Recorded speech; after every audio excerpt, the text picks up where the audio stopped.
Dead America, Tales from the Outer Banks. Hatteras by Derek Slayton. Chapter 1. Day 0 + 1. 8:42 a.m.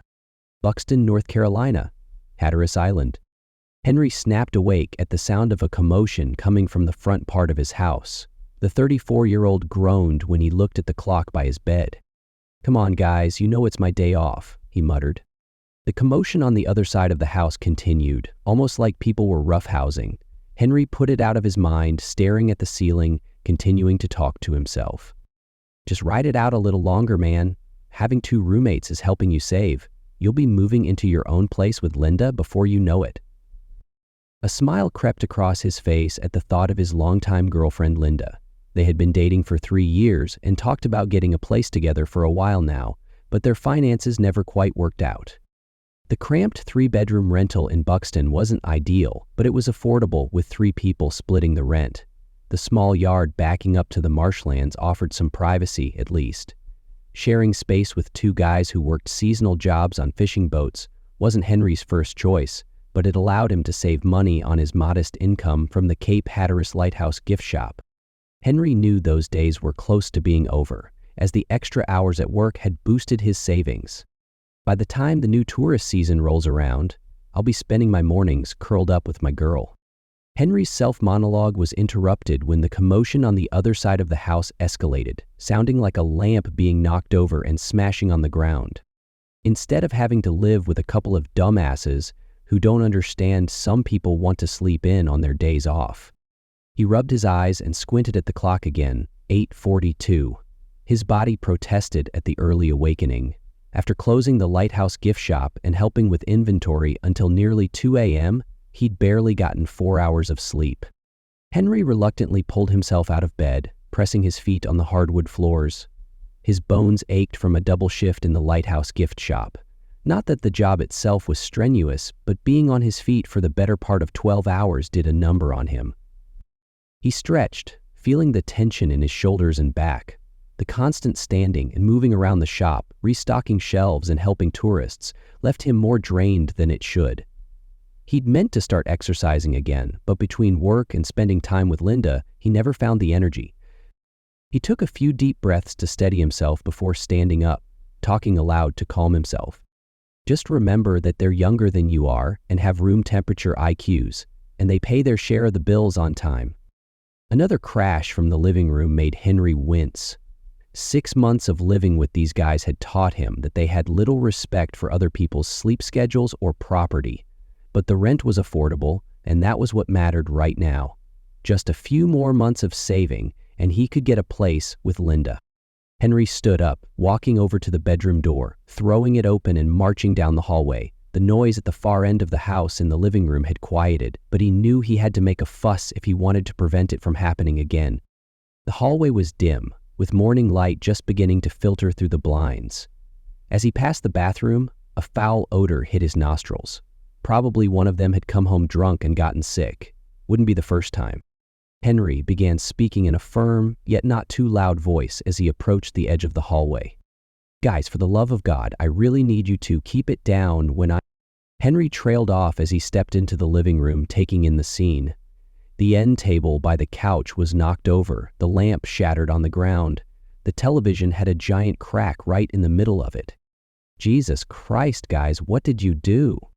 There wasn't a response outside of a mumbling sound coming from the floor on the other side of the couch. Henry was confused, inching up so that he could get a better view.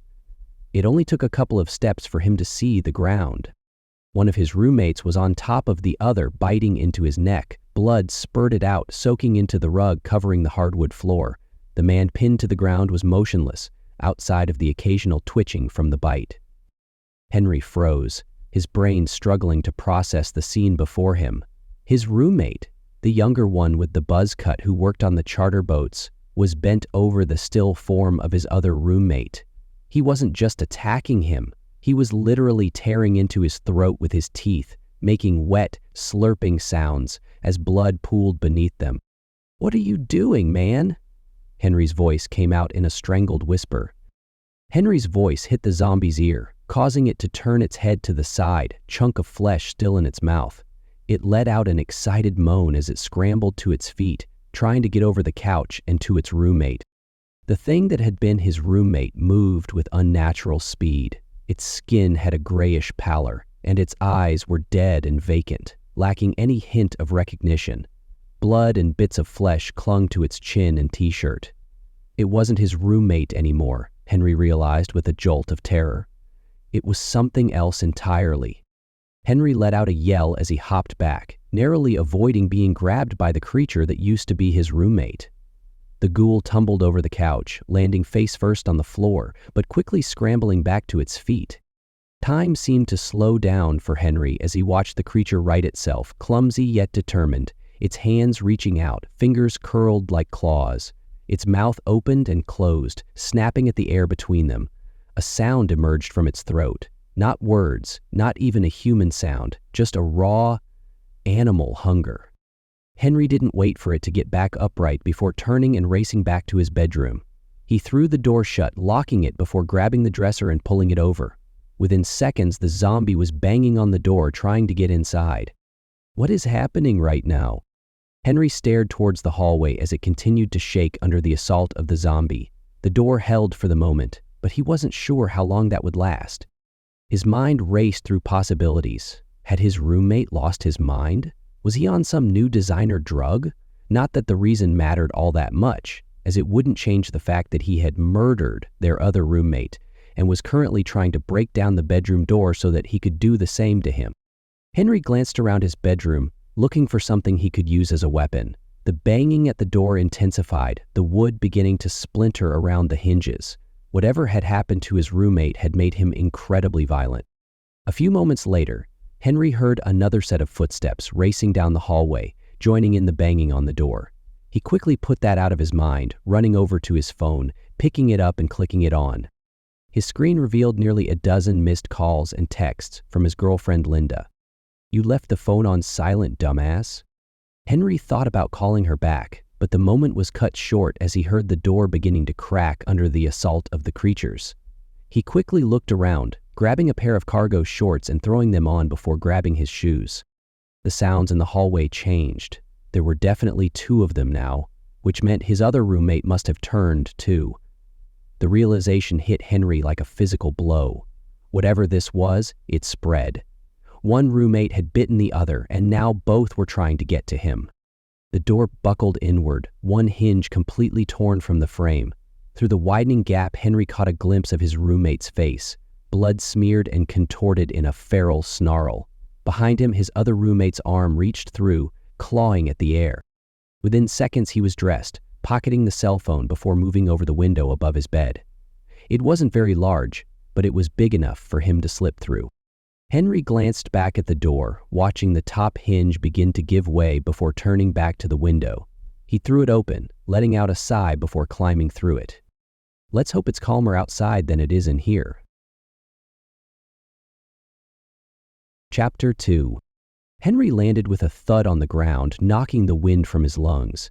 He sat up, planting his back against the wooden exterior of the house, struggling for breath. He could hear the banging from the bedroom continuing unabated, the creatures unaware that he had exited the premises. The noise filled him with fear as he suddenly realized he was outside and exposed.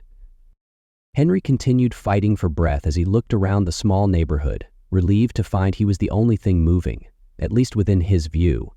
The houses stretched on in both directions, the small sandy yards running together, broken up by a handful of side streets.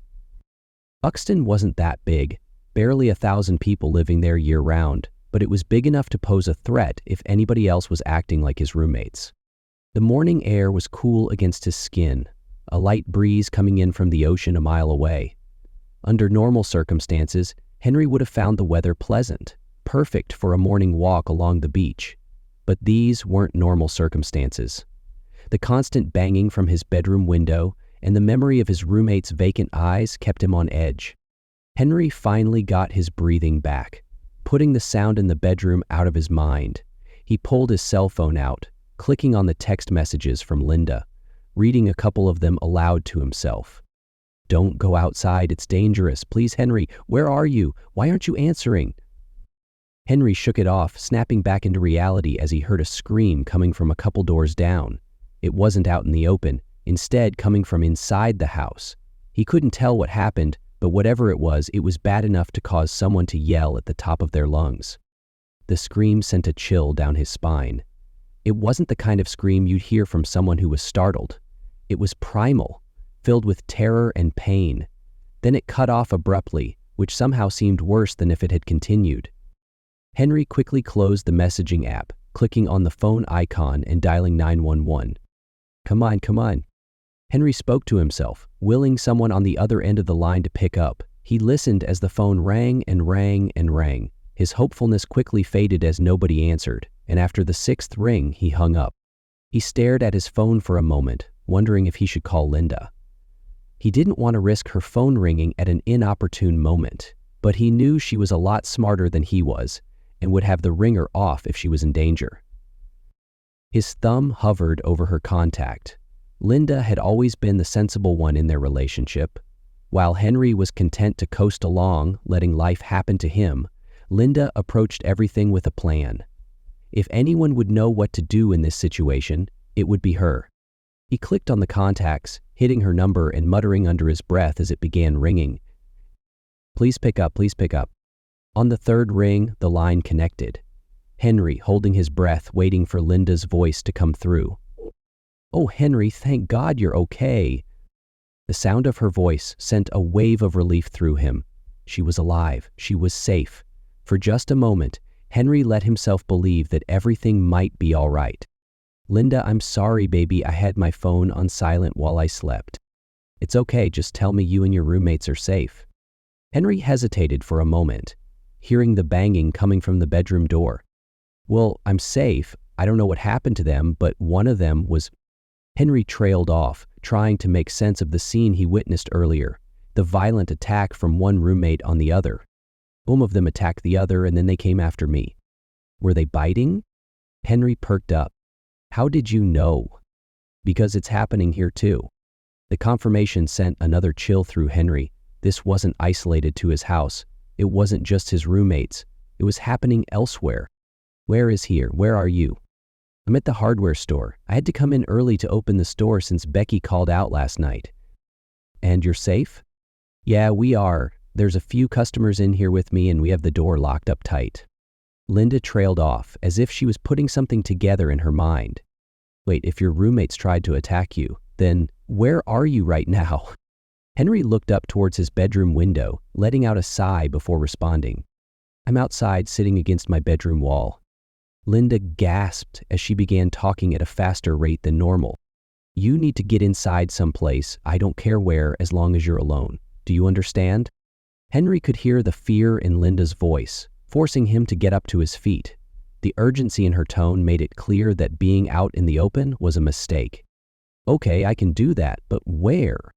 It doesn't matter where, as long as you're alone. If one of your neighbors aren't home, break in. Henry knew the situation was dire if Linda was suggesting breaking and entering. If there was a rule, she followed it, so this was very out of character for her. Okay, I'm going to start looking right now. I'll call you when I'm safe. I love you, Henry. I love you too, Linda. Henry ended the call and slipped the phone into his pocket before looking around to the other houses. He tried to remember who lived in the houses, and if he knew what house might be vacant. After several seconds, he shook his head, realizing it was futile. That's what you get for being an introvert. Forget not knowing your neighbors' names, but you couldn't pick them out of a lineup. While Henry was talking to himself, he didn't realize his voice was louder than it should be, given the circumstances. A moment after he stopped talking, 2 creatures ran around the corner of the neighbor's house, quickly locking onto him. They moved with the same unnatural speed as his roommates, their motions jerky yet purposeful. One was a middle-aged woman in pajama bottoms and a t-shirt, her blonde hair matted with blood. The other was a teenage boy in a school sweatshirt, his face torn and bloody. Their eyes held the same vacant, dead look that Henry had seen in his roommate's eyes. Both zombies let out a guttural moan before rushing towards him with frightening speed. Oh shit.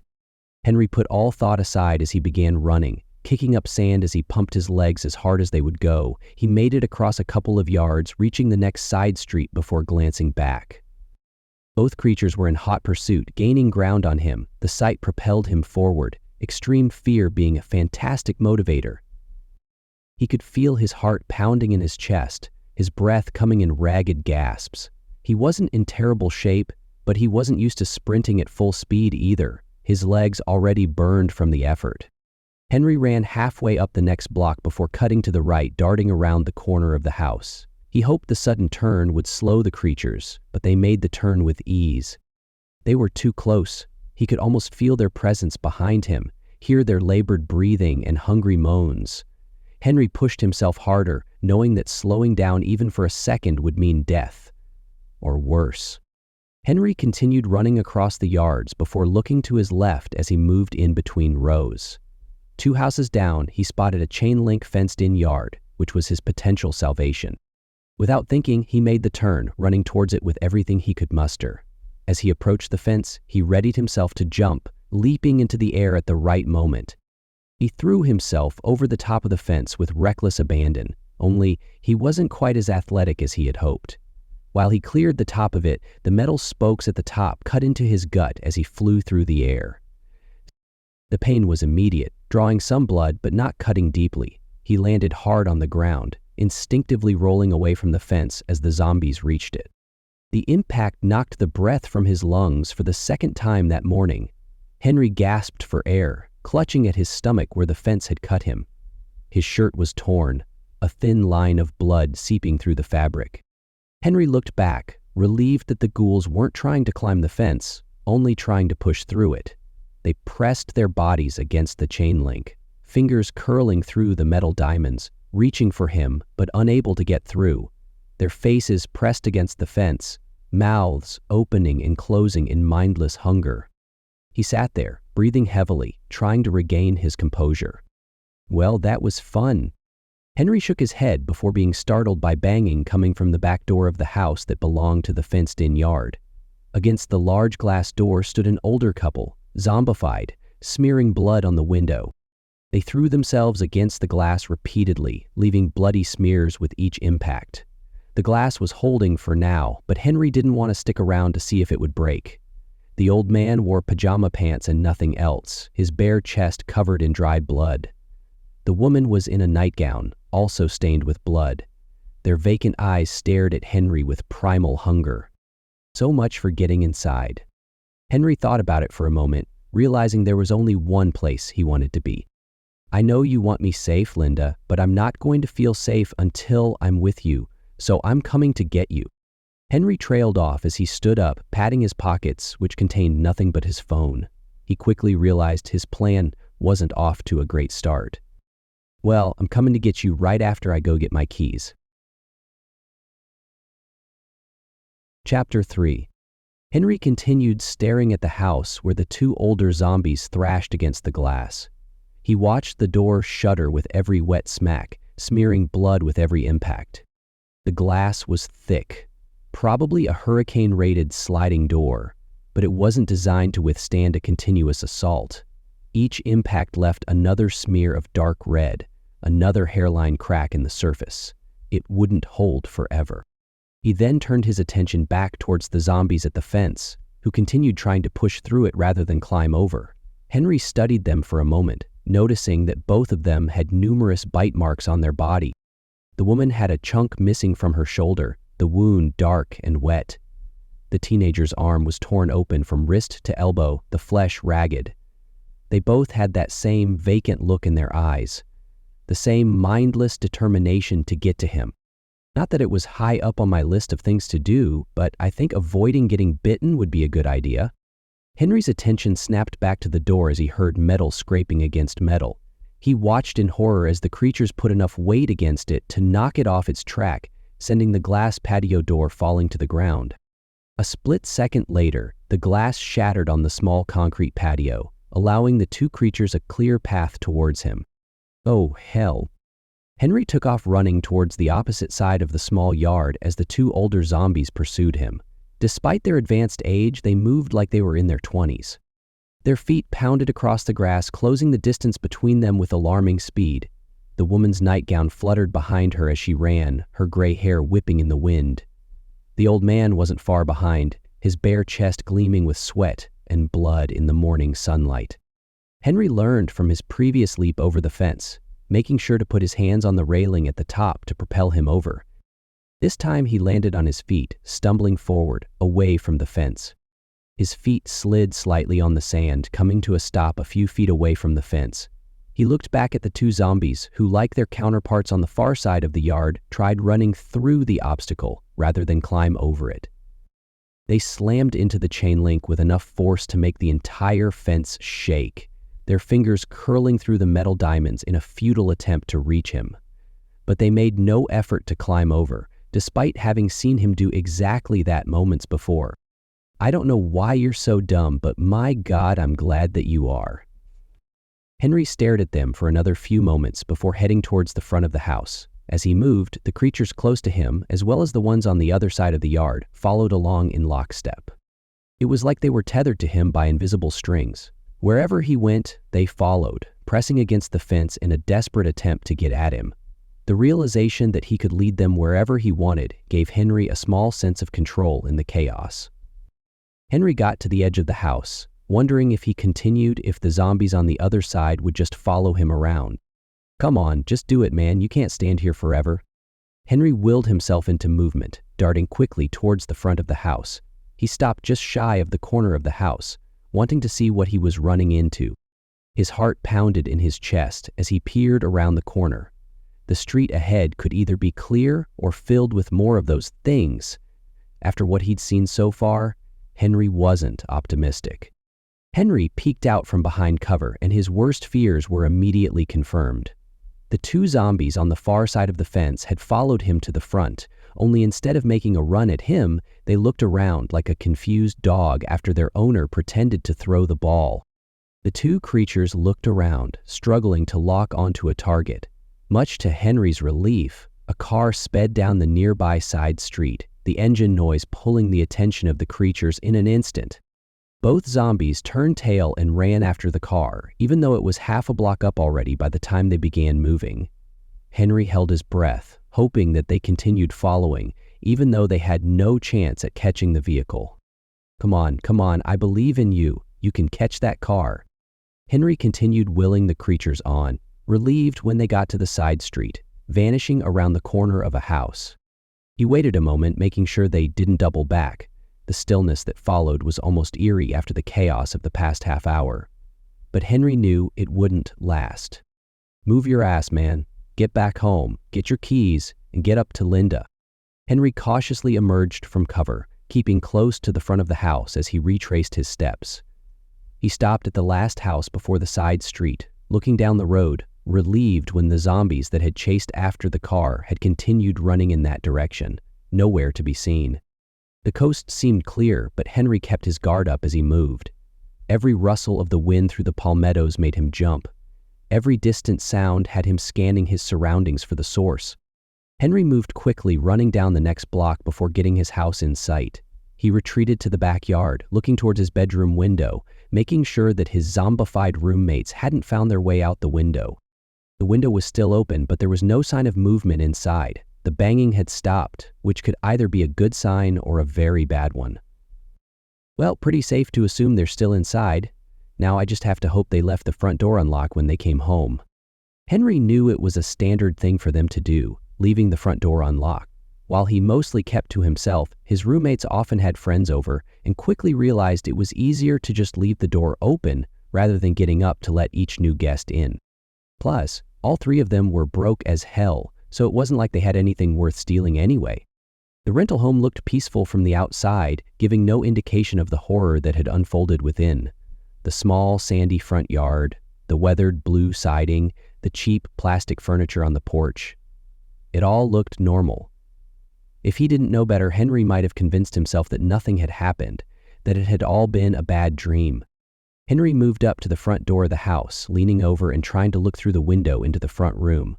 Despite the blinds being wide open, he couldn't see much outside of the pool of blood on the floor in front of the couch. The sight of the blood made his stomach turn. That was real. His roommate had torn out the other's throat, right there on the living room floor.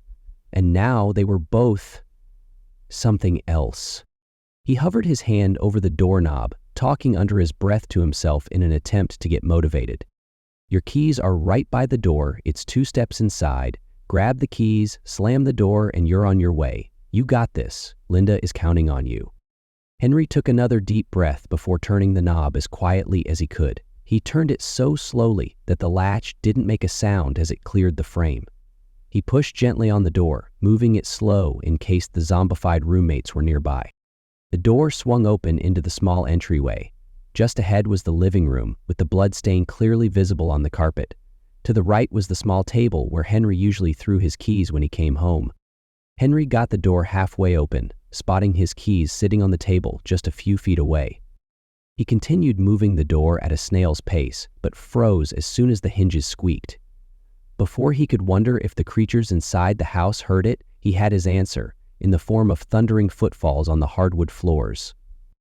Henry let out a panicked scream, reacting purely on instinct as he darted 1 step inside the door, snatching his keys off the table. The moment he began retreating to the relatively safety of the outdoors, the first ghoul rounded the corner, immediately locking onto him. It was his roommate, the one who had been doing the biting earlier. His face and chest were covered in gore, his eyes vacant and hungry. He moved with that same unnatural speed, crossing the room in seconds. Henry yanked the door closed with everything he could muster, slamming the door a split second before the zombie reached him. His momentum carried him backwards, stumbling off the single step on the porch and falling to the ground. He got into a defensive position, as he wasn't sure the door was secured, before the zombie reached it. Much to his relief, it had closed, sealing the creatures inside. A thud from the other side of the door told him his roommate had slammed into it full force. Then another, and another. The whole frame shuddered with each impact. Get to your feet, man. Move. Henry scrambled back to his feet, racing to his beaten-up decade-old sedan parked in the driveway. It wasn't much to look at, a mostly blue car with a white front passenger side door, a result of needing to save a few bucks after a wreck. The paint was peeling in places, revealing patches of rust underneath. The bumper was held on with zip ties and a prayer. But it ran, and right now, that was all that mattered. Henry got in, starting up the car, letting it idle for a moment, which was a necessity given the engine had nearly 250,000 miles on it. The car shook slightly as it idled, the engine making a sound somewhere between a purr and a wheeze. Henry glanced back at the house, where the front door continued to shake from the impacts on the other side. Once the engine was purring like a kitten, he pulled back onto the street before accelerating forward. Okay, Linda, I'm coming. Henry got up to the next block, stopping at the stop sign like it was any other day. The absurdity of following traffic laws in the middle of whatever this was struck him, but habit was a powerful thing. Much to his shock, he spotted one of his neighbors up on the next block running out of his house, pursued by 3 creatures. The man got to the road and began running in the opposite direction. The man was young, maybe early 20s, with wild eyes and a look of pure terror on his face. He sprinted down the middle of the road, the creatures gaining on him with every step. Henry sighed, knowing what he needed to do. He rolled down the passenger side window before hitting the gas, picking up speed, quickly overtaking the zombies racing after the man. He pulled up alongside the man, honking the horn once. Get in. The man didn't need to be told twice, diving headfirst in through the window. His legs stuck out the window for a moment before he managed to turn himself around, getting situated in the passenger seat. Holy hell, man, thank you. Sure thing, man. Henry glanced over at the man, who was in his early 20s. He had a splatter of blood on his clothes, wearing an expression of confusion and pure terror. His t-shirt bore the logo of a local restaurant, though it was partially obscured by what looked like someone else's blood. His hands were shaking as he fastened his seatbelt, an automatic gesture that seemed out of place given the circumstances. You look familiar. Where do I know you from? The name's Waylon, and I work down at the Beach Burger Shack. Henry snapped his fingers in a moment of recognition. That's where I know you from. My girl and I love that seafood burger y'all make. Waylon is a little confused by the conversation, given everything that's going on. Despite that, he leaned into it, not wanting to think about what he just escaped from. Well, it is our best seller. I can see why. We go in for it once a week even if we can't afford it. Both of them chuckled for a moment before falling silent, their attempt to distract themselves failing. The forced normalcy couldn't stand up to the reality of what they'd just witnessed, what they'd just escaped from. Waylon stared out the window, watching the houses pass by. Every so often, they'd see another creature, stumbling through a yard or banging on a door. Each sighting made them both tense up, even though they were safely inside the car. After a few tense moments, Henry spoke up. "So, where are we going?" "A few miles up the road to Avon. My girl Linda is there." Waylon responded with a nod, watching as Henry made the northern turn onto the highway that would carry them to Avon. The highway stretched out ahead of them, cutting through the narrow strip of land that made up Hatteras Island. On one side, the Atlantic Ocean sparkled in the morning sun. On the other, the calm waters of Pamlico Sound. It was a beautiful day, which made everything that had happened that morning seem even more surreal. As they drove north toward Avon, both men fell silent, lost in their own thoughts, wondering what they would find when they got there, and what had happened to the world while they slept. Chapter 4. Henry and Waylon drove north on the highway, both of them a bit more at ease now that there's nothing around them but nature. It took a moment before Henry spoke up. "So are you doing okay, Waylon?" "I honestly don't know, man. One second I'm in my room playing video games, the next second my mom is yelling out from the kitchen. I thought she wanted me to take breakfast to my sick dad and brother, but when I got out there, they were..." Waylon trailed off, still not able to make sense of what happened to his family. Henry reached over, patting him on the knee a couple of times in a sign of sympathy. "It's all right, Waylon. You don't have to talk about it. Something similar happened to me, except it was my roommates." Waylon nodded silently for a moment, until he reacted like a light switch flipped in his head. "Hey man, do you have a phone I can use? I left mine at home." "Yeah, who are you gonna call?" "Who do you think? The police." Henry began reaching for his phone only to stop at the mention of the police, putting his hands back on the steering wheel. "What are you doing? Where's your phone?" "I tried the police already. Nobody was home." "What do you mean nobody was home?" "I mean the police aren't there." Waylon struggled to comprehend it, finally sitting back in his seat, suppressing the scream that was fighting to get out. Before he could, however, Henry began slowing the car. "What are you doing?" "Look down the road." Both men looked up the highway, spotting a school bus along with half a dozen cars parked along the side of the road. A couple people stood outside of the vehicles, all of them holding rifles. The gunmen perked up when they noticed Henry's car coming towards them. They never aimed their weapons towards him, however. They held up their hands, getting Henry to slow down to talk. "Do you think they're friendly?" "I think we're going to find out." Henry eased off the gas, the car slowing to a crawl as they approached the small convoy. The vehicles were arranged haphazardly, as if they'd been stopped in a hurry. The school bus dominated the scene, its bright yellow paint gleaming in the morning sun. Around it were an assortment of vehicles, a couple of SUVs, a pickup truck loaded with supplies, and a few sedans.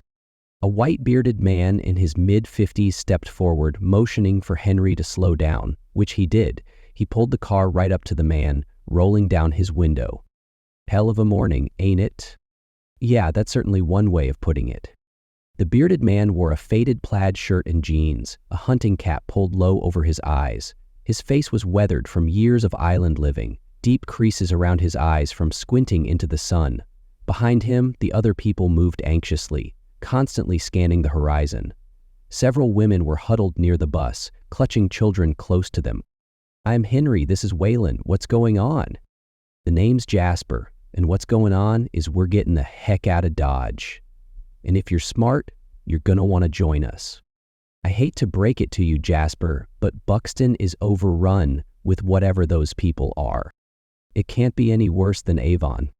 Henry's stomach dropped at the mention of Avon. That's where Linda was. If it was as bad as Jasper was suggesting. Besides, we're not planning on staying in Buxton. Or Hatteras, for that matter. Henry looked at the older man with confusion. Hatteras is the last stop on the island. If you're not going there, then where are you planning on going? Henry asked, but immediately began thinking about what was past it. Jasper noticed Henry thinking it through. You're heading to Point Beach, aren't you? That's the plan. We got one of the ferry drivers on the bus, but if we can't get to it, then we're driving out onto the beach and swimming across if push comes to shove. Point Beach was at the southernmost tip of Hatteras Island, where a small ferry carried passengers across to Ocracoke Island. It wasn't a large vessel, just big enough for a handful of cars and a dozen or so passengers, but it would be enough to get them away from whatever was happening here. I've heard worse ideas. So you'll join us? I can't. My girlfriend is trapped at work in Avon, and I'm going to go get her. Speaking of worse ideas, Jasper trailed off, prompting Henry to chuckle a bit, knowing that he's right. The threat of what was ahead wasn't going to deter him, however. If it's all the same to you, Henry, do you mind if I head off with them? Henry looked over to Waylon, quickly realizing he was in no condition to fight.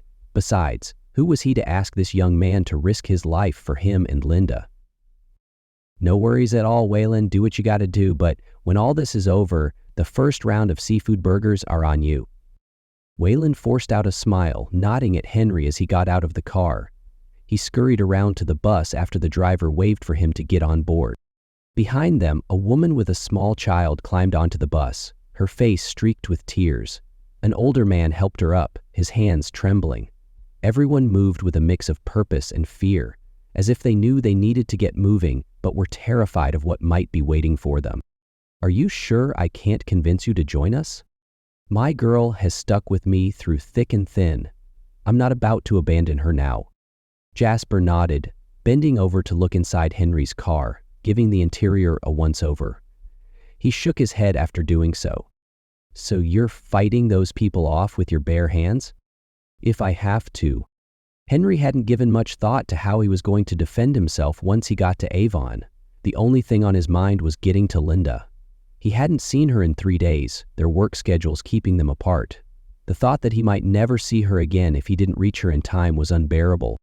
Jasper chuckled as he stood up, pointing over towards a man standing beside a pickup truck that was loaded with goods.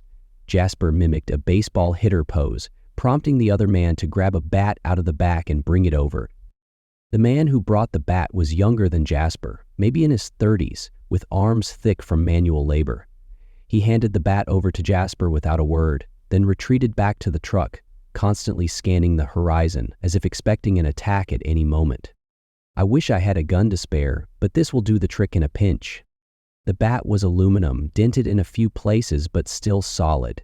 Jasper handed it through the window to Henry, who took it gratefully.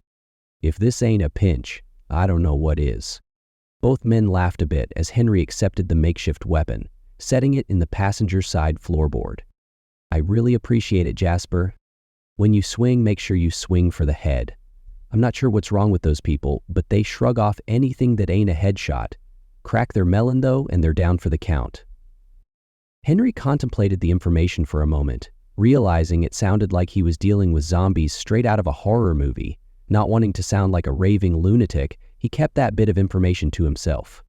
Thanks, Jasper, and good luck. You too, young man. Be careful up in Avon. Henry nodded as he gently pushed down on the gas pedal, slowly accelerating away from the convoy. He looked in the rearview mirror, watching them as they headed off to the south. The convoy dwindled in his rearview mirror, the bright yellow school bus becoming smaller and smaller until it disappeared around a bend in the road. Henry was alone again, the bat his only companion now that Waylon was gone. Henry continued his path to Avon, still a few miles away. The community was about the same size as Buxton, but was more of a commercial hub on the island. Grocery store, hardware store, and a few other stores that catered to the year-round population rather than tourists. As he drove, the landscape remained unchanged. Dunes, sea oats, glimpses of the ocean beyond. But the closer he got to Avon, the more his anxiety grew. What would he find there? Would Linda still be safe at the hardware store? Had the creatures overrun the town completely? And what about the people? Would they be helping each other, or had panic taken over? Despite the relatively small size, only around 1,000 people, it still posed a big threat, which became apparent as he got to the edge of town. Henry was a quarter-mile away from the first building and could already see zombies running around. A trio darted out from a building on the right, sprinting across the street before vanishing behind another building. They moved with that same unnatural speed he'd witnessed at his house. Not shambling corpses like in the movies, but fast, aggressive predators. Henry slowed the car, trying to make as little noise as possible as he entered the town limits. Several cars were wrecked and abandoned on the side of the street. A smoke plume rose in the distance, coming from an unidentifiable building. Even though his windows were up, he still heard the sound of a gunshot echoing in the distance. "Please be safe, Linda. Please be safe." Henry's knuckles turned white as he gripped the steering wheel. Every instinct told him to turn around, to join Jasper and the others heading south. But he couldn't leave Linda. He wouldn't.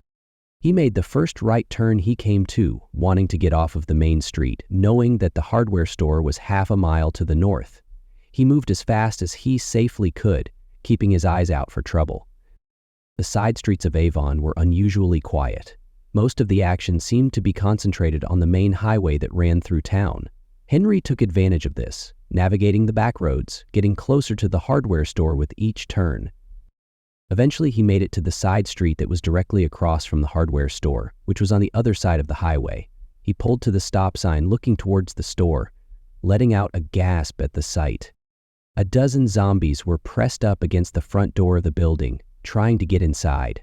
A handful of cars were in the parking lot, along with at least one corpse laying motionless on the ground. The hardware store was a sturdy building, designed to withstand hurricanes. The windows were small and high, the doors heavy and reinforced. It would hold for a while, but not forever. Not with that many creatures pounding on it. Henry racked his brain, trying to figure out how he was going to get to the door, to his girl. Before he could do anything, however, a police car screamed down the highway, no lights or siren, but moving at a fast pace. The officer cut the wheel sharply, skidding out into the parking lot, the passenger side door facing the mob. The ghouls by the door turned as one, locking onto the officer and sprinting in his direction. Despite the threat, the officer remained in his car. "Come on, man, do something." Chapter 5. Henry watched the officer in the hardware store parking lot on the other side of the highway as the zombies pulled away from the storefront, running towards him. His hands gripped the steering wheel tightly, knuckles turning white as he watched the scene unfold. The creatures moved with that same speed he'd seen before, racing across the parking lot towards the police car. There had to be at least a dozen of them, maybe more. After a couple of seconds that ticked by like hours, the driver's side door flew open. Officer Bowman stepped out of the vehicle, pulling an assault rifle out with him. He was a man in his mid-40s, with a weathered face and the solid build of someone who spent time at the gym but also enjoyed his beer. Bowman raised the rifle to the firing position, moving like someone who had done it countless times over the years. The sun glinted off the barrel of the rifle as Bowman took aim. The zombies were closing in fast, the lead creature only about 20 yards away and closing. Henry held his breath, waiting for the inevitable. Bowman took quick aim, squeezing off a round a fraction of a second later. The bullet ripped through the skull of the lead zombie in the pack, sending it to the ground in a heap, tripping up a few creatures just behind it. The crack of the rifle echoed across the parking lot, the sound bouncing off the surrounding buildings. The zombie's head exploded in a spray of red, its body crumpling to the ground as if its strings had been cut. It didn't get back up. The officer continued unloading on the horde, quickly picking his target and firing, each round finding its mark. Henry watched in amazement at the accuracy, the zombies falling one by one to the ground. Bowman moved with practiced efficiency, the rifle an extension of his body. He didn't panic, didn't hesitate. Each shot was deliberate and precise, finding its target with deadly accuracy. It was like watching a professional at work, someone who had trained for this exact scenario. Even though no one could have trained for what was happening today, before the first zombie reached the patrol car, half a dozen creatures were laying motionless on the ground, with a handful of the tripped-up ones scrambling back to their feet. The fallen zombies lay still, dark pools spreading beneath their shattered skulls. The ones that had tripped scrambled back to their feet, their movements jerky and uncoordinated, but still frighteningly fast.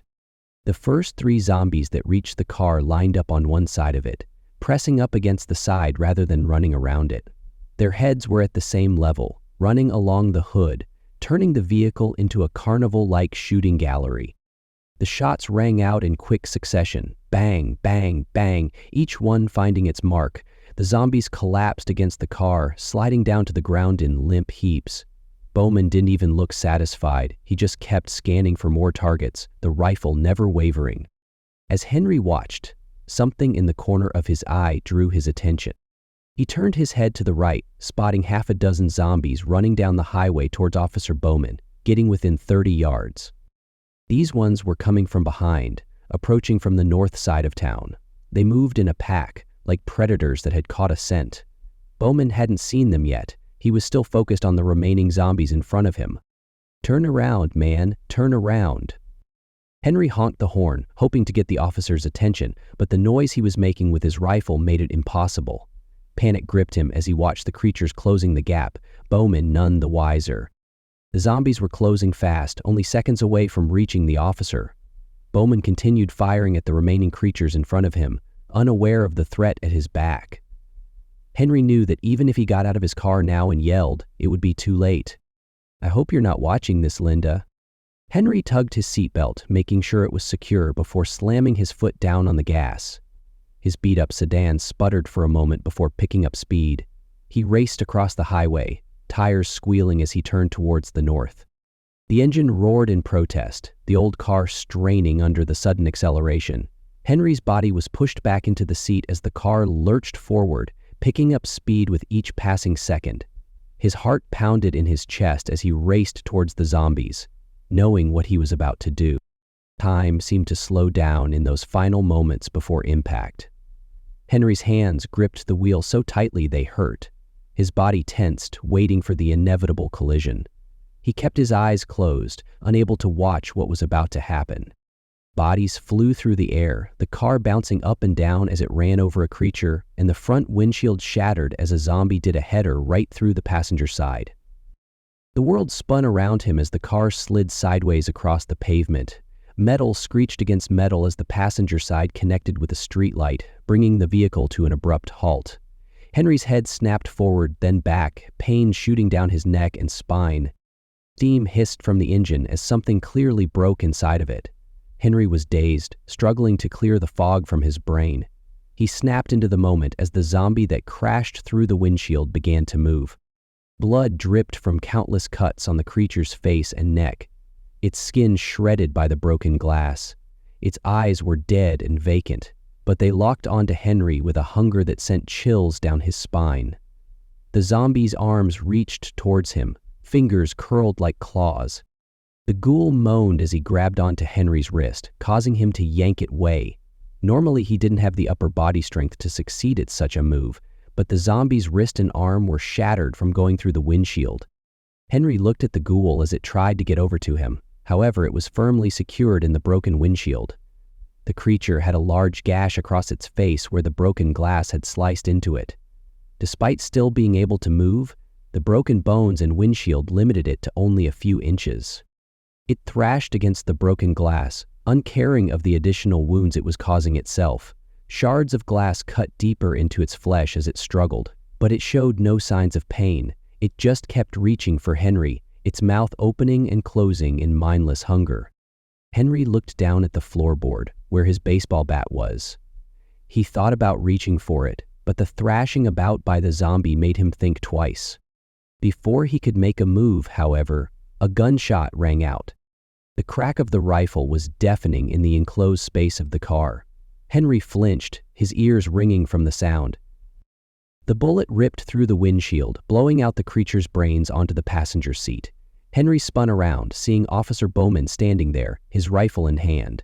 The officer nodded at him appreciatively before moving over to the door. The zombie's head slumped forward, finally still. Dark blood oozed from the bullet hole, staining what remained of the windshield. Henry stared at it for a moment, making sure it wasn't going to move again, before turning his attention to the officer. It took a little work on both men's part to get the door opened, the locking mechanism damaged in the crash. Eventually they got it open, Henry falling out of the car, his body aching from the impact. Easy now, I got you. Bowman reached down, grabbing Henry by the arm and gently pulling him to his feet. Are you all right? Yeah, just a little woozy. I might have hit my head on the steering wheel. Henry's legs felt like jelly beneath him and a dull pain throbbed in his forehead. He reached up, touching the spot, and his fingers came away wet with blood. Bowman gave him a look over, seeing blood on Henry's forehead. It's just a flesh wound. You'll be all right. What's your name? Henry, I think. Bowman chuckled as he responded. Bowman, and I owe you one for that move you just pulled. I was so focused on what was in front of me that I didn't see these assholes. They definitely looked like assholes. That's why I tried to help out. Henry managed a weak smile, though his head was still spinning from the crash. The adrenaline was wearing off now, and he could feel every bump and bruise from the impact. It's appreciated, I can assure you. But what in the hell are you doing out here anyway? I live down in Buxton, and my girl works at the hardware store. Bowman raised an eyebrow, looking from Henry to the hardware store across the street. The entrance was clear now, the zombies either dead on the ground or drawn away by the commotion of the crash. So you risked your life to come get her? Well, when you'll meet her, it'll be pretty obvious that she's way out of my league. I'm never getting that lucky again, and I'll be damned if I'm leaving her behind. Henry said that with a smirk, prompting Bowman to chuckle. Don't kid yourself, you're a keeper. But hang out here just a second, we gotta make sure it's safe first. Bowman pulled a radio off his belt, barking orders into it. Jackson, I need you and your friends up here at the hardware store on the south end of town. We're 2 blocks up, we'll be right there. The radio crackled with static, but the voice on the other end came through clear enough. Henry glanced around nervously, half expecting more zombies to appear at any moment. Copy that. Bowman looked into the car at the creature still suspended in the air by the hole it made in the windshield. He shook his head at it. I've seen a lot of stuff in my day, but nothing like this. The zombie hung there like a grotesque trophy, half in and half out of the car. Its arms dangled limply, swaying slightly with the breeze. Its dead eyes stared at nothing. Bowman spotted the baseball bat, nodding towards it to get Henry to grab the weapon. It took a moment for it to register. Right, I might need that. Henry hesitated for a moment, staring at the creature to make sure it was in fact dead before reaching inside. Even after seeing the ghoul wasn't moving, he darted in and out of the car in a flash, grabbing the bat. The aluminum felt cold and reassuring in his hands. It wasn't much of a weapon compared to Bowman's rifle, but it was better than nothing. Henry gripped it tightly, ready to swing if anything came at them. Come on, let's get you to your girl. Bowman and Henry began walking back towards the hardware store as Jackson pulled up into the parking lot in a pickup truck. As soon as he stopped it, 4 men jumped out from the cab and back, all of them armed with rifles. The pickup was an older model, mud-splattered and well-used. The men who emerged were a mix of ages, all dressed in civilian clothes. They moved with purpose, but not with the same trained precision as Bowman. They quickly formed a perimeter, keeping an eye out for trouble. Off-duty officers? Bowman shook his head slightly. New friends not unlike yourself, just average people answering the call. Henry perked up, confidence flowing through him. Something he wanted to hold on to, because he felt like he was going to need more of it before the day was out. Chapter 6. Henry and Bowman walked up to the parking lot of the hardware store as Jackson and his men continued their watch. Henry flinched as one of the men popped off a rifle round. He spun around to see a zombie collapsing to the ground in the parking lot of a restaurant across the way. Nice shot. The man didn't speak, just giving a slight nod at the compliment. His eyes never stopped scanning the perimeter, constantly on alert for more threats. The rifle remained at the ready, his posture tense, but controlled. As the 2 men continued walking towards the hardware store, the front door opened, people beginning to slowly file out. A small crowd had gathered just inside the entrance, cautiously peering out at the scene in the parking lot. Some looked relieved at the sight of the armed men standing guard, while others still showed fear and uncertainty on their faces. A middle-aged woman clutched a hammer like it was a lifeline. An older man had his arm protectively around a teenage boy who could only be his son. Before too many of them could get out, Bowman stepped up, holding a hand up and speaking with authority. "Please, folks, do me a favor and stay inside for a few minutes. It's not entirely safe out here for you yet." His voice carried across the parking lot, firm but not harsh. The people at the door hesitated, then retreated back into the safety of the store. As he spoke, Linda pushed her way to the front of the pack, her shoulder-length blonde hair bobbing in a ponytail, playing nicely against her athletic frame. Her eyes went wide at the sight of her boyfriend standing beside the officer. "Henry, is that really you?" Henry gave a playful shrug. "You know it, babe." A combination of a smile and happy tears crept onto Linda's face as she ran towards Henry, wrapping her arms around him. She embraced him with such force that she nearly knocked him to the ground, but he managed to stay upright. She smelled like sawdust and sweat, her body trembling slightly against his. Henry breathed her in, the familiar scent grounding him amid the chaos. For just a moment, everything else faded away, the zombies, the danger, the apocalypse unfolding around them. Henry held her tightly, looking up to Bowman, pointing to her and mouthing the words, "See, I told you so." The hardened officer chuckled a bit before giving him a thumbs up. "What in the world are you doing here? I thought I told you to get someplace safe and stay there." Linda pulled back slightly, her expression a mix of relief and exasperation. Her eyes scanned his face, taking in the small cut on his forehead, the dirt and blood on his clothes. "Well, now, in my defense, I tried doing that, but an elderly couple broke down a door and chased after me. After that, I figured I wasn't going to be safe anywhere, and if I wasn't going to be safe, I was damn well not going to be safe with you." Henry's face contorted in an odd manner as he tried to make sense of the word salad he sputtered out. He recounted it in his mind before nodding and just going with it, prompting Linda to laugh. "I'm not entirely sure I followed that, but I'm glad you're here." Her laugh was like music to his ears after the horror of the morning. It had only been a few hours since he'd woken up to find his roommates turned into monsters, but it felt like a lifetime. "Me too. Your man risked his life to save mine. I don't think I'd be here right now if it wasn't for him." Bowman's voice cut through their reunion, his words carrying a weight of sincere gratitude. He stood a few feet away, giving them space but still keeping watch on their surroundings. "He really risked his life to save yours?" Linda's eyebrows shot up in surprise as she turned to look at the officer. Her hand tightened around Henry's, as if making sure he was real and still in one piece. "It did indeed. I think you have yourself a keeper here, Linda." Linda was confused as to how he knew her name, which became clear after he nodded to her name tag.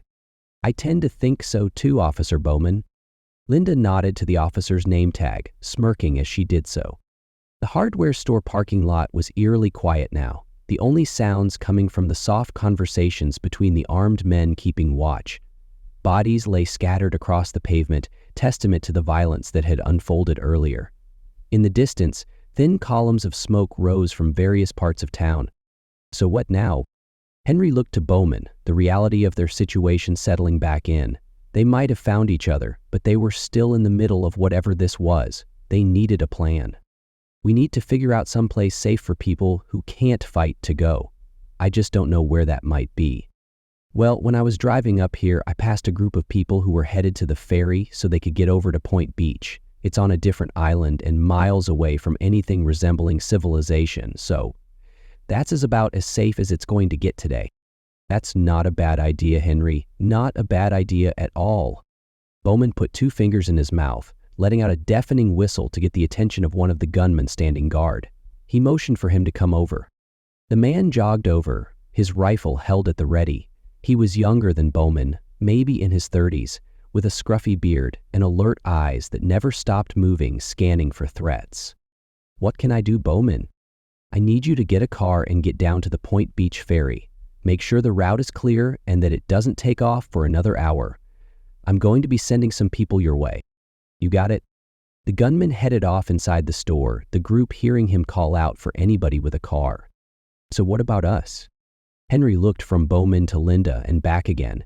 Getting civilians to safety was one thing, but what about those who could fight? What could they do to help? "Well, we're going to head north and block off the bridge to Bodie Island. It's a mess up there, and it's only a matter of time before someone gets the bright idea to head south and bring those people with them." Bowman gestured northward, where the thin strip of Hatteras Island connected to the larger Bodie Island via a bridge.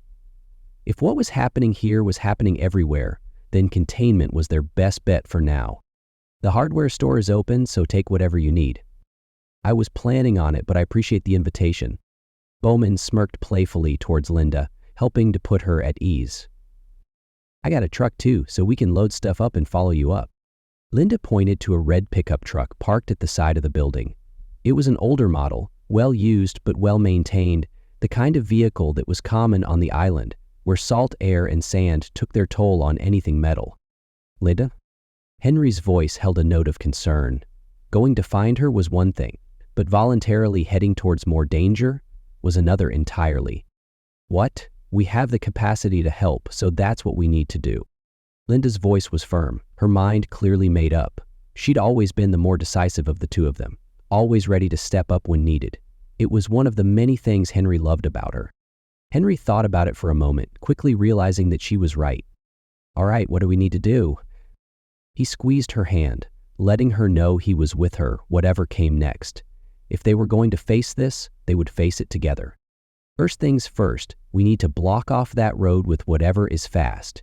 We can reinforce it as we go, but it doesn't do us much good if it's wide open. There's some spools of barbed wire in the back. If someone grabs that, they can run it back and forth on the end of the bridge." Bowman shook his head, clearly against the idea. "No, we need something visual. It's not like these people are going to stop if they see a fence officer." Henry couldn't imagine the creatures they'd encountered being deterred by something as simple as a fence or barbed wire. They'd run straight into it, through it, if they could. No, but someone in a car might. All barbed wire is going to do is cut through the windshield if they're going fast enough. "How about some chain link fencing? It's freestanding, but I have a few pallets of bricks in the back that I can load up in my truck to reinforce it. It's not going to be perfect." Linda spoke with the confidence of someone who knew her inventory well. As a hardware store employee, she knew exactly what they had to work with and how it could be used. "But it's good enough for right now and a hell of a lot better than what we currently have, which is nothing. I like it, let's do it." Bowman let out another whistle, getting the rest of his gunmen to stand guard. Nobody had fired a shot in a couple of minutes, which they hoped was a trend. "Jackson, you stay on watch. The rest of you, start grabbing the chain link fencing and loading it into the truck." The men nodded and went into the store as several of the civilians flowed out to the parking lot. "Do you think it's wise to have only one guard?" Henry glanced at Jackson, who stood alone at the edge of the parking lot, his rifle at the ready. One man against who knew how many of those creatures seemed like terrible odds. "We've been clearing this town for a couple of hours now. I'm hopeful that most of those things are either dead or locked up in houses, which we can deal with later." Bowman's confidence was reassuring, but Henry couldn't help but feel uneasy. He'd seen how quickly things could go wrong today. "Here's hoping." Bowman patted Henry on the back as he went into the store to help the men load up. Henry and Linda stood in the parking lot, watching everyone move with purpose, their hands interlocked, holding each other tight. "I can't believe you came up here for me." Linda's voice was soft, soothing Henry's soul. She looked up at him, her eyes shining with emotion. "Are you kidding me? I'd do anything for you." Henry meant it with every fiber of his being. The thought of leaving her behind had never once crossed his mind, not even when he was being chased by zombies or crashing his car. "I can see that. Thank you, Henry. I'm a lucky girl. And don't you forget it." Henry spoke in a playful manner, prompting a curious look from Linda, which sent them both into a fit of laughter. Even as the world fell apart around them, they still found joy in each other's company. The sound of their laughter was incongruous with the scene around them. The bodies lying motionless on the ground, the armed men standing guard, the people rushing to and fro with urgent tasks. But perhaps it was exactly what they needed in that moment, a reminder of what they were fighting for.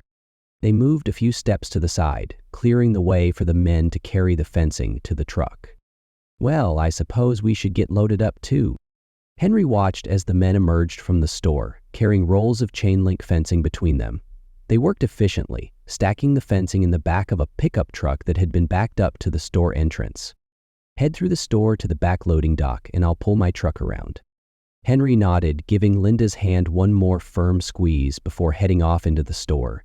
He paused at the door, looking back as she walked to the truck, relief pouring through him that she was safe. Chapter 7. Henry strained with the hand truck, his muscles burning as he pulled back on the last load of bricks. Once they were up, he rolled them to the loading dock, dropping them into the bed of the truck. The sudden drop-off nearly toppled him over, but he managed to stay upright. "I think that's the last of them."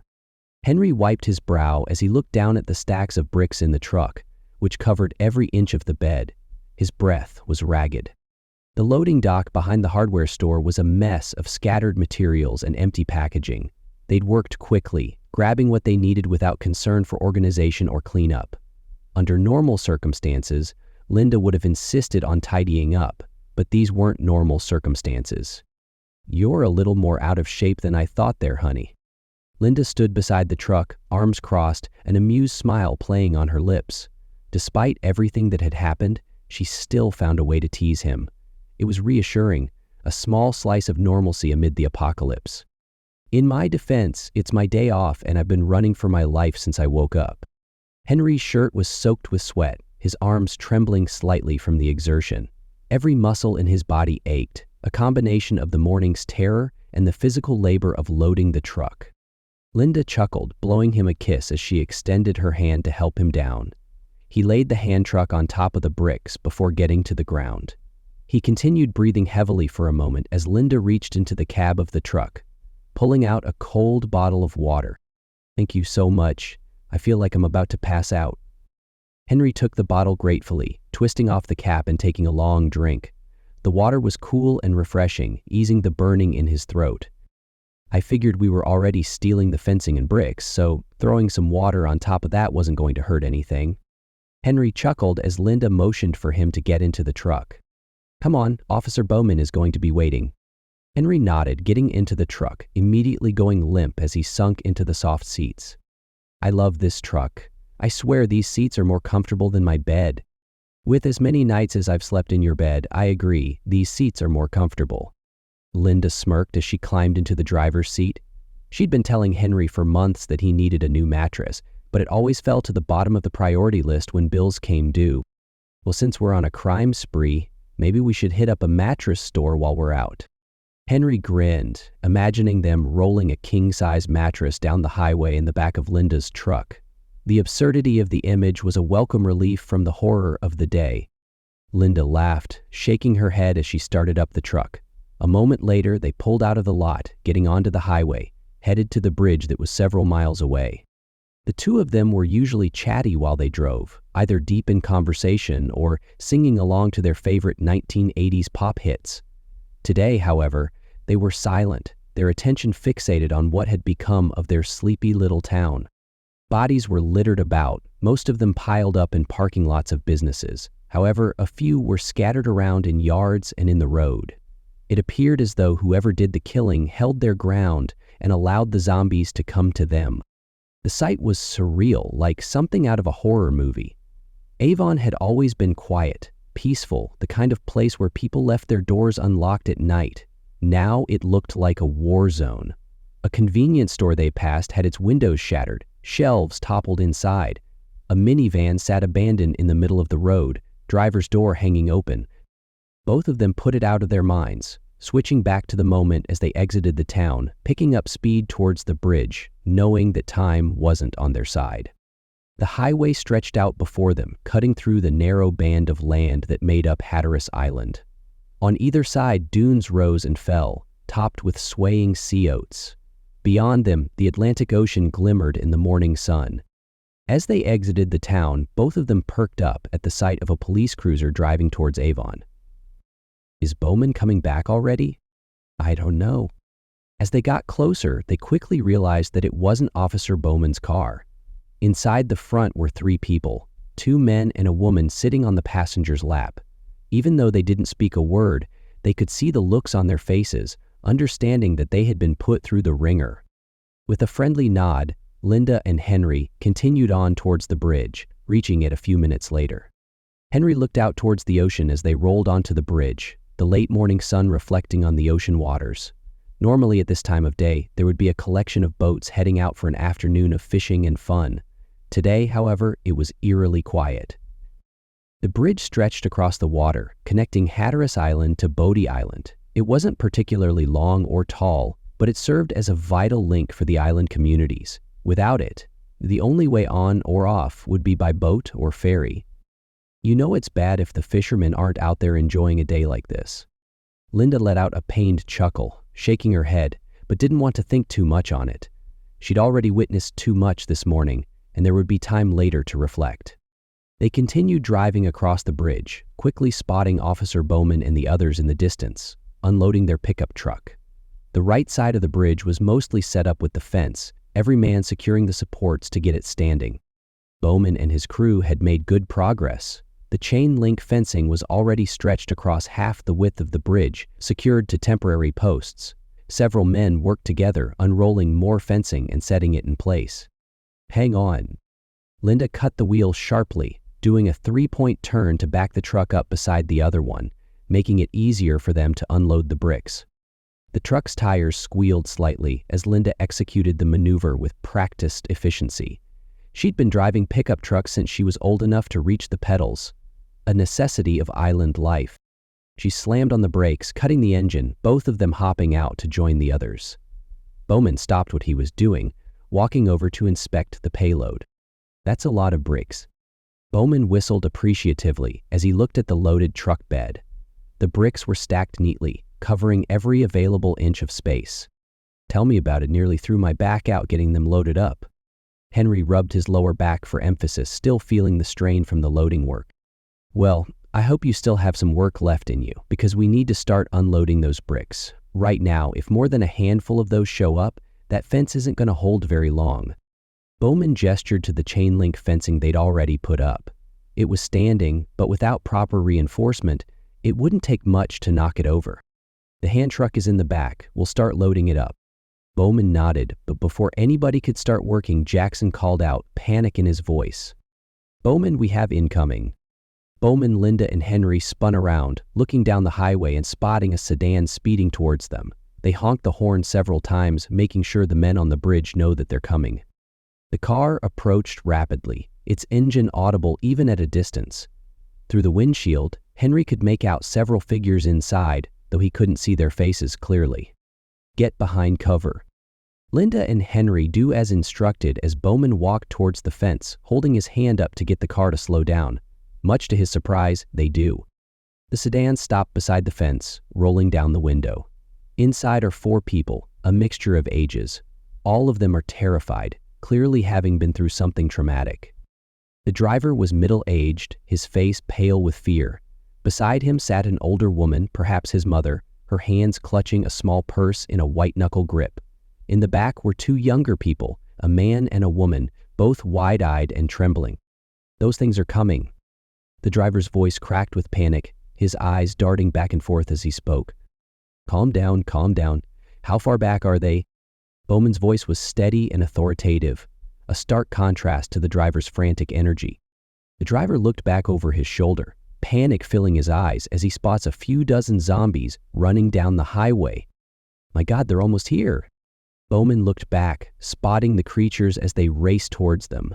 The ghouls were closing fast and weren't more than half a mile back. They moved as one, a wave of bodies flowing down the highway. Even at this distance, Henry could see their unnatural gait, the way they pumped their arms and legs in a desperate pursuit of the car that had outpaced them. "Where the hell did you come from? How are they this close?" Bowman's composure slipped slightly, surprise evident in his voice. They'd been working on the assumption that they had more time before any threat arrived. "We managed to get away from a strip mall a few miles back. We passed them on the way here." "They must have been running for a while." Bowman muttered, more to himself than anyone else. The implications were troubling. If these creatures could maintain that kind of speed over distance, they were more dangerous than he'd thought. "Please, you have to let us through." The desperation in the driver's voice was palpable. His eyes kept flicking to the rearview mirror, watching the approaching horde. Bowman looked through the window of the car, studying each of the passengers. He motioned for each of them to raise their arms, which they did. Nobody is bitten, right? No, we got lucky. Of course, there were 7 of us when we made a run for it. The driver's voice caught slightly on the last sentence, grief mixing with his fear. No one in the car elaborated on what had happened to the other 3 people. Bowman nodded solemnly, waving them through. Get down to Avon, there should be some people out and about, they'll tell you where to go. The driver nodded and hit the gas, speeding off. Bowman looked out to the highway, spotting the horde as it raced towards them. The zombies were closer now, close enough that Henry could make out individual features. Men and women of various ages, their clothes torn and bloody, their faces twisted in mindless hunger. We gotta move faster, get that fencing up. Bowman's voice carried across the bridge, spurring the men into faster action. They worked with renewed urgency, securing the fencing and unrolling the remaining sections. They're just gonna run right through it. Jackson's voice was tinged with fear as he gestured towards the approaching horde. The fencing they'd put up so far was secure, but without the bricks to reinforce it, it wouldn't stand against a determined assault. Bowman and Jackson continued bickering back and forth as Henry and Linda watched on. Henry stared at the horde running their way when a light switch went off in his mind. A plan formed in his head, risky but potentially effective. If they couldn't finish the barricade in time, maybe they could buy themselves more time another way. Do you trust me? Of course I do. Why? Linda looked at him with confusion, clearly wondering what he was thinking. Before she could ask, Henry made his move. Henry grabbed Linda by the back of the head, pulling her in tight for a kiss before letting her go. You better come rescue my ass if I get stuck. What are you doing? Linda's eyes widened as she began to understand his intention. She reached for him, but he was already moving away. I'm buying us time. Henry raced over to Jackson's truck, jumping behind the wheel and starting it up.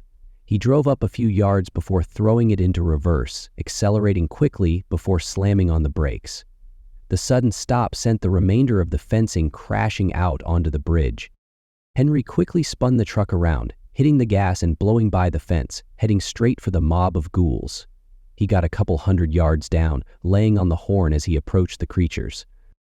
The truck's engine roared as Henry accelerated towards the horde. His heart pounded in his chest, adrenaline surging through his body. Part of him couldn't believe what he was doing, but there was no turning back now. Bodies flew through the air, a few getting crushed under the tires of the truck. Henry slammed on the brakes, sitting in the middle of the road with the horn blaring. The creatures turned as one, drawn by the noise of the horn and the movement of the truck. They converged on his position, forgetting the bridge and the people working on it. He looked in the rearview mirror, a smile growing on his face as he realized his makeshift plan had worked. Get that fence built, boys. I don't want to be out here forever. Chapter 8. Henry sat in the truck, his ears ringing due to the horn that had been blaring for the last half hour. He knew he could probably let up on it, as the couple dozen zombies that were still upright were intently focused on him, but he didn't want to take any chances. The creatures surrounded the vehicle, their vacant eyes fixed on him as they pounded against the windows and doors. Some clawed at the metal, their fingernails breaking off against the hard surface. Others pressed their faces against the glass, leaving smears of blood and saliva. The constant thumping created a rhythm beneath the blaring horn, a macabre percussion. He split his attention between looking down the highway and checking the rearview mirror, watching as the others continued to build up the fence. It was taking them a while, but a solid defensive structure was taking shape at the edge of the bridge. From his vantage point, he could see Bowman directing the operation, pointing and gesturing as the men moved bricks from Linda's truck to reinforce the base of the fence. Linda herself was in the thick of it, working as hard as any of the men, stacking bricks with practiced efficiency. By chance, he looked down at the dash, spotting a CD player. With a shrug, he hit play, cranking it up as loud as it would get. He figured music would be a nice replacement for the horn. The truck's speakers crackled to life, the volume so high that the sound came out distorted. Henry took his hand off the horn, giving his aching palm a rest. The zombies didn't seem to notice the change, still fixated on the source of the noise. A light-hearted melody played for 15 seconds, which felt a little out of place as the ravenous dead continued smacking against the truck. Then, without warning, an annoying pop tune kicked in. The saccharine vocals and synthesized beat were so at odds with the horrific scene outside that Henry couldn't help but laugh. Here he was, surrounded by the living dead, and the soundtrack was a bubblegum pop song about summer love. The universe had a twisted sense of humor. Really? This is what they were listening to? With a sigh, he hit stop on the CD player and went back to the horn. Yeah, that's better. Henry chuckled to himself, laughing at his misfortune. Of course, he would get stuck in the only pickup truck on the island that listened to music so bad that a horn would be preferable. Through the windshield, he could see more zombies approaching from the distance, drawn by the noise. They stumbled over the bodies of those he'd run down earlier, single-minded in their pursuit. Some were injured, limping or dragging broken limbs, but they kept coming. Fortunately, his misery didn't go on much longer, as he felt the phone in his pocket begin to vibrate. He pulled his arm off the horn, answering the phone. "Hello? All right, my little psycho man, we got the fence built up." Linda's voice was a welcome relief after the relentless noise of the horn and the moaning of the zombies. Even through the phone, he could hear the mix of exasperation and affection in her tone. "Is it secure?" "It's as secure as it's going to get with the amount of bricks we brought." "Is it weak anywhere?" Henry could hear Linda murmuring in the background as if she was talking to someone. A moment later, she came back on the line. Bowman said, "It's a little weak in the middle, but only because that's where most of those things are going to push up against. I think I can help. I'm going to pull the truck up to the fence and block it off. It won't be perfect, but it should help. I'll let him know. Oh, hang on. He wants to talk to you." Linda handed over the phone. "All right, Henry, when you pull up here, make sure you stay in the truck while we do what we need to do." Bowman's voice was crisp and authoritative, the voice of a man used to giving orders and having them followed. "What are you going to do?" "We got a few fishing spears that we're going to break in, so just sit back, we'll take care of it." Henry raised an eyebrow, impressed by the officer's resourcefulness. Fishing spears would be perfect for dispatching the zombies through the fence without having to get too close. "You got it, Bowman. I'm on the way back." Henry threw the truck into reverse, moving slowly as he did a three-point turn, getting moving in the right direction. The zombies followed him as he drove back towards the fence, pulling alongside of it. The creatures moved as one, like a tide following the truck. Some of the faster ones managed to keep pace, their fingers scraping along the metal as they ran. Others fell behind, but continued to follow, drawn by the noise and movement. The truck was a few feet away from the fence, which earned him a thumbs up from Bowman. Henry threw the truck into park, cutting the engine. Within seconds, Jackson and the others began shoving the business end of fishing spears through the openings in the fence. The tips of the makeshift weapons found their targets with ease, taking down the ghouls one by one. The spears were a mix of commercial and homemade varieties, some with barbed tips, others with smooth points. They worked with deadly efficiency, piercing the skulls of the zombies and dropping them where they stood. It was a lengthy process, the first batch of creatures going down quickly, but the others taking some effort to pull over to the fence. After some yelling and clattering on the fence, the ghouls took the bait, getting within striking distance and being put down. Bowman worked methodically, choosing his targets with care, each thrust of his spear finding its mark. Jackson was more aggressive, stabbing repeatedly at anything that moved. Linda hung back, her expression a mix of horror and determination as she watched the slaughter. Finally, after all manner of horrific killing, the zombie mob was no more. The ground around the fence was littered with bodies, dark pools of congealing blood spreading beneath them. The spears themselves were coated in gore, dripping onto the pavement. The smell was overwhelming, a mix of copper and rot that hung in the air. "All right, Henry, we're clear." Bowman's voice carried across the now silent scene. He leaned on his spear, his face spattered with blood, his breathing heavy from the exertion. Henry looked down at the ground, making sure there wasn't a zombie hiding that they had missed. Once he was certain it was safe, he jumped out of the truck cab before hopping up into the bed. Henry got a firm grip on the fence, being helped over by Bowman. As he got to the bridge side of the defenses, Linda walked over to him. He expected a hug and a kiss, but received a firm punch in the arm instead. "What was that for?" That's for driving a truck into the middle of those things. Linda's eyes flashed with a mixture of anger and fear, her fists still clenched at her side. Her face was flushed, her ponytail coming loose from the exertion of building the fence. But it worked. I can still be mad about it. Both of them stared at each other for a moment before a wave of relief laughter washed over them.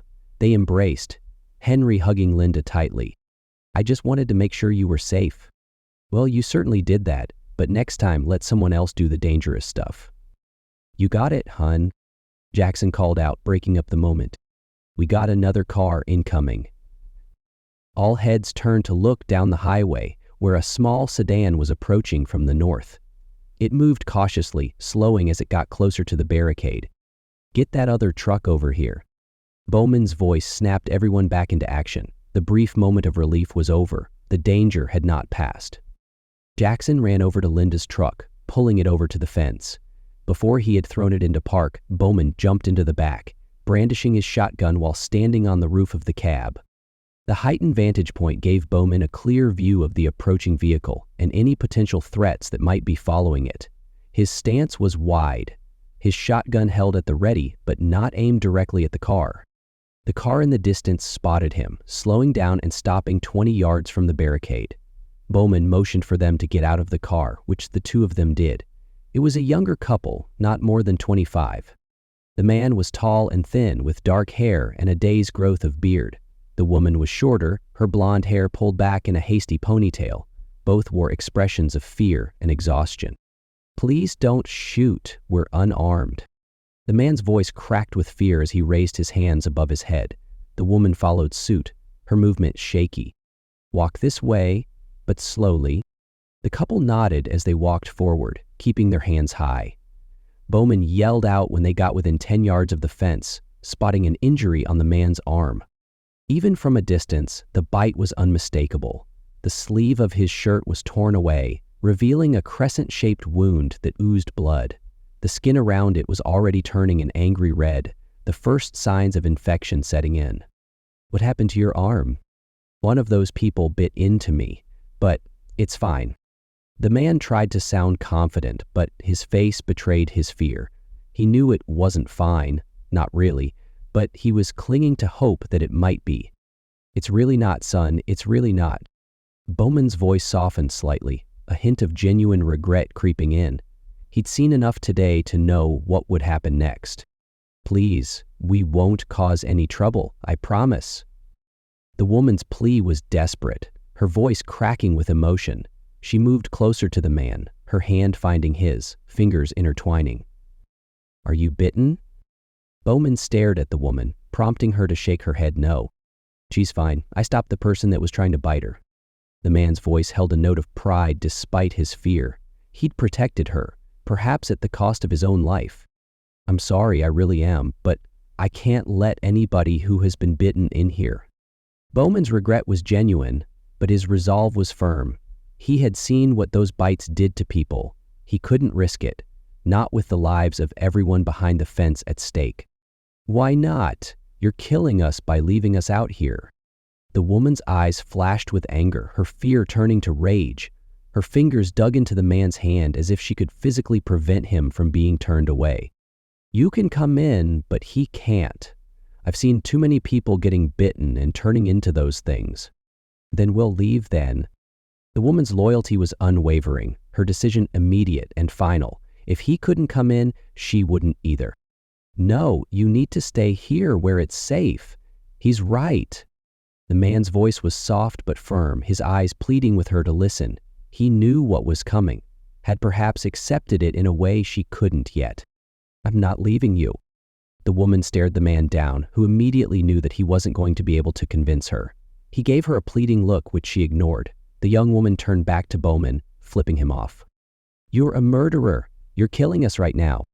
Bowman let the woman vent her frustrations. He wished things were different, but they weren't. He had people to protect, and he was going to do it.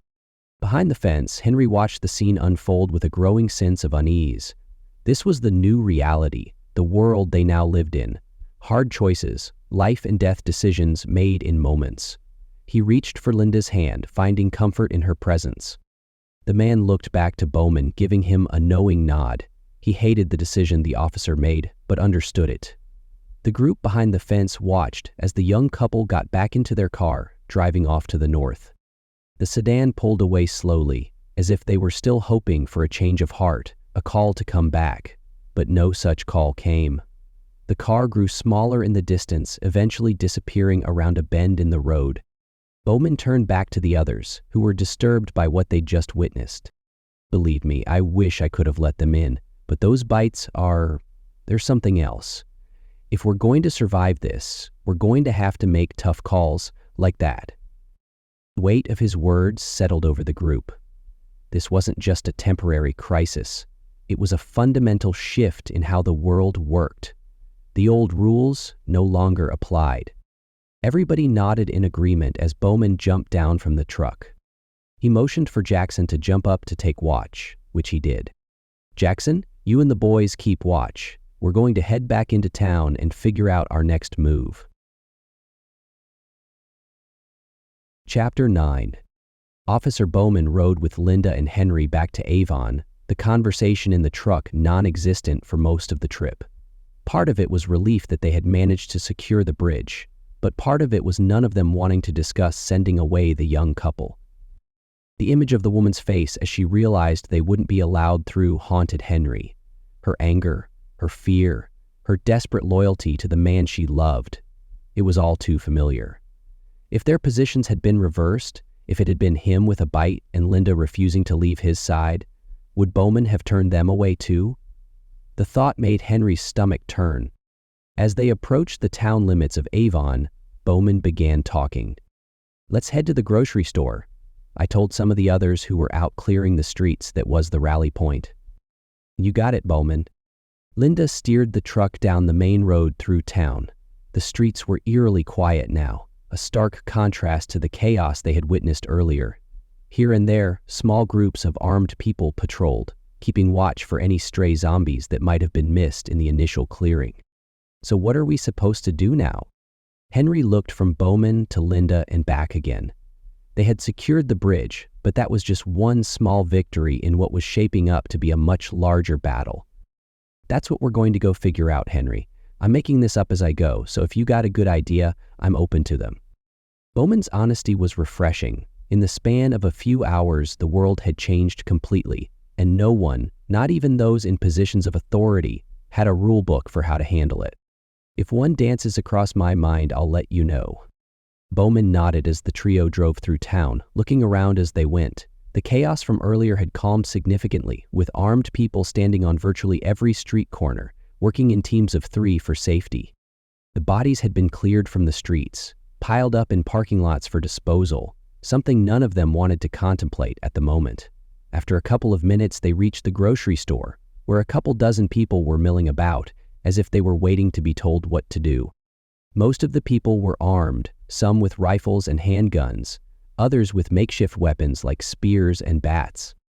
Linda pulled to the front of the store, letting out a couple honks of the horn to get everyone's attention. The people walked over to the truck as Bowman got out, jumping into the truck bed so that everyone could see him. He knew they hadn't elected him to lead, but as the only authority figure, he knew they were looking his way. "Okay, everybody, gather around. Can everybody hear me?" The people pushed in tighter, the ones at the back giving him a thumbs up that they could hear. The crowd was diverse. Men and women of all ages, from teenagers to the elderly. Some wore expressions of determination, others of fear. All looked to Bowman with the expectation that he had answers, a plan, some sense of what came next. "Good, now I know this has been a hell of a morning, but we're going to get through this by working together. Now we've got the bridge to Bodie Island blocked off, and I have men standing guard at it so more of those things don't come our way." One of the women from the crowd yelled out. "What about the things that are already here?" The woman's voice carried a note of panic that seemed to resonate with many in the crowd. She was middle-aged, with streaks of gray in her dark hair, her arms wrapped tightly around herself as if for protection. The crowd began to get a little restless at the mention, several others speaking up, agreeing with the woman's question. Bowman put his hands up, getting them to calm down. "Once we're done here, we're going to form hunting parties. Our first priority is going to be to clear the streets. After that, we can deal with the ones that are trapped in houses." "That sounds dangerous." A man near the front of the crowd called out, his face pale with fear. He clutched a baseball bat in his hands, his knuckles white from the grip. "We're going to minimize the risk. They don't appear to be able to climb, so as long as we're in the truck beds, we'll be just fine." The crowd murmured, taking the officer's word for it. As they did, one young woman, not more than 15, raised her hand. Bowman spotted her, pointing to recognize her. She was small for her age, with long brown hair pulled back in a ponytail. Her clothes were splattered with what looked like dried blood, though she didn't appear to be injured. Her eyes held a haunted look that no child should have to bear. "Officer, what about my parents? They're in Kitty Hawk." Bowman hemmed and hawed for a moment, not sure how to tell the young woman that her parents might be dead. Kitty Hawk was on Bodie Island, on the other side of the bridge they had just barricaded. If what was happening here was happening there too, the chances of her parents still being alive were slim at best. "I'm sorry, but I don't know how we can go check on them to see if they're all right." "No, officer, I know they're all right. I talked to them a few minutes ago. They're trapped in their house with those people running around in the streets. How do we help them?" Hope and fear mingled in the girl's voice, her desperation palpable. She clutched her cell phone in her hand like a lifeline, perhaps the last connection she had to her parents. Bowman thought about it for a moment, stumped on his response. Finally, he said the only thing he could think of. "I promise we'll figure something out, right after we make sure this island is safe." The young woman wasn't sure if she believed him, but nodded and smiled before putting her head down. Henry watched the exchange with a growing sense of unease. The girl's situation wasn't unique. There were surely countless others with loved ones trapped elsewhere, waiting for rescue that might never come. The scale of what they were facing was only beginning to sink in. "Okay, let's start getting into teams to clear the streets. Avon is clear, so we're headed to Buxton next. We move out in 10. The crowd began dispersing as Bowman jumped down from the truck, joining Henry and Linda at the back of it. "That girl broke my heart." Linda's voice was soft, her eyes following the teenager as she walked away to join a group of other young people huddled near the store entrance. "I know. I didn't know what else to tell her, so I told her what she wanted to hear." "So we're not going after her parents?"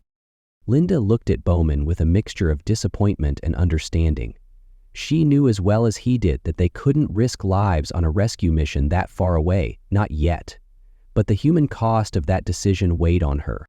"I think right now we need to focus on this island." Henry was deep in thought, speaking up as Bowman began walking away, blurting out, "We need to go up to Kitty Hawk and kill Devil Hills, all those places." "We don't have time to discuss it now, Henry." Bowman's voice held a note of finality, but Henry pressed on, unwilling to let the matter drop. "I'm not saying right now, but in the next few days, we absolutely need to go up there. Why would we risk it?" Bowman turned back to face Henry, his expression a mix of curiosity and skepticism. The risk seemed obvious. More territory meant more zombies, more danger, more lives potentially lost. Henry stepped up closer to Bowman, speaking low so that only the three of them could hear. "What if this is happening everywhere? What if we're on our own for a while? Maybe forever?" The possibility hung in the air between them, too terrible to fully contemplate but too important to ignore. If this wasn't just a local outbreak, if it was nationwide, no help would be coming. "Why do you think I came down here last night?" "It's all the more reason to secure this island." "All the more reason to secure Bodie Island. Do you have any idea how many stores are up there? How many things we could use?" Henry's mind raced through the possibilities. Bodie Island was more developed, with larger stores, more resources. If they were going to survive long-term, they would need those supplies. Bowman nodded, understanding what Henry was saying, but was still dismissive. "It's too heavy of a lift with what we're working with. Look around. There's not many fighters out there." He gestured to the crowd, most of whom were ordinary people thrust into extraordinary circumstances. Bank tellers, shop clerks, teachers. Not soldiers or police officers trained for combat. "I bet you that there are some fighters up on Bodie." "Yeah, but we just have to find them. And I know exactly how to do that." Bowman and Linda gave Henry a curious look. "What are you going on about, honey?" Linda's expression was a mix of confusion and intrigue. In the years they'd been together, she'd never seen this side of Henry. Proactive, strategic, thinking steps ahead. I work at the lighthouse, and not only do we have the phone book there, I have access to the donor list. A lot of locals contributed to the museum, and I have their cell phone numbers. Linda and I can start calling, see who is alive up there and where they're at. Bowman thought about it for a few moments before buying into the idea. It was a simple plan, but potentially effective. If they could establish contact with survivors on Bodie Island, coordinate with them, maybe even bring them over to help secure both islands, they would have a much better chance at long-term survival. Okay, I want you two to head to the lighthouse and start making calls. Set up a war room down there and get me all the information you can. I'll meet up with you tonight after everything is secure. Henry nodded as Bowman turned and walked away, joining the others in the parking lot. Linda stepped over to her man, wrapping her arm around him tightly. "Who are you, and what have you done with my Henry?" "What are you talking about, Linda?" Henry seemed genuinely confused by her question, unaware of the transformation she was witnessing. The Henry she knew was content to go with the flow, to let life happen to him rather than taking charge of it. This new Henry was something else entirely. I mean, you've risked your life twice today, and now you're taking charge of rescue efforts. Henry shrugged, getting a smirk on his face. "Well, not only do I want you safe, but I also know your favorite donut shop is on Bodie." The lighthouse gift shop manager had never shown much ambition or leadership before, but faced with the apocalypse, something had awakened in him. A drive to protect what he loved, to ensure their survival. "If we're stuck here for a while, I want to make sure my girl has what she needs." Linda chuckled, smacking Henry on the chest playfully. The two of them embraced tightly, both of them fearful for the hard days ahead, but grateful that they were going to be going through them together. The end.